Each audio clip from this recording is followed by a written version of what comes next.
Hello everyone. So today I'm going to be talking about the case of Deepa Patel. I've changed her name just to protect the identity of my client.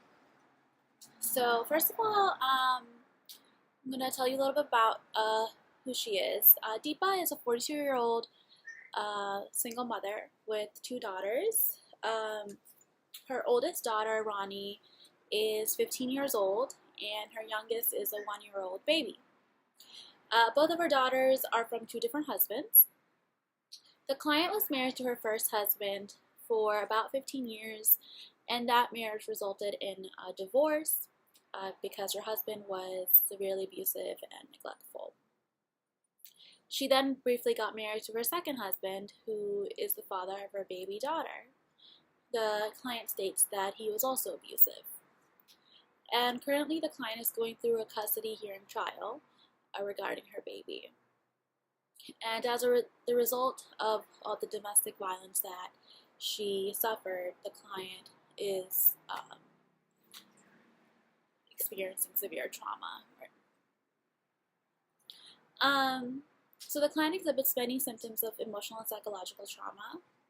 These symptoms are also emotional, psychological, or they can be physical. Here are some examples that I have seen in my experience with the client in action. So the first one is that the client is often in shock, denial, or disbelief about her pending custody hearing for the baby. She is convinced that she will win the custody case, although all the legal evidence right now is pointing to the contrary. There is no history or evidence pointing to physical or verbal abuse regarding the second husband or marriage. When trying to talk to the client about the case and trying to get her ready for the decision, which is most likely to have that the client will be sharing joint custody with the former husband, she doesn't even consider the likelihood of that option. When asked point blank, what will you do if you do have to share custody of your child, she expresses that she does not see her life with that outcome, which leads me into talking about the next symptom of trauma. Feeling sad, hopeless, or expressing suicidal ideations.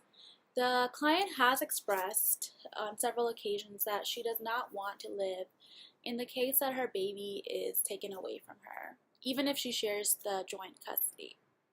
Her whole life revolves around her baby, which is kind of sad because she fails to acknowledge her oldest daughter as a source of motivation for living. And then finally, one of the other symptoms that I see with this client the most is the fact that she exhibits severe anxiety and fear on a daily basis. She often talks about the abuse, even if it does not pertain to the conversation, and she's often fixated on her past. She's also very clingy, especially when it comes to relying on Ronnie, her oldest daughter, for support. Due to her anxiety about the baby, she often forgets about the oldest children and only uses her to get the household work done and to take care of the baby.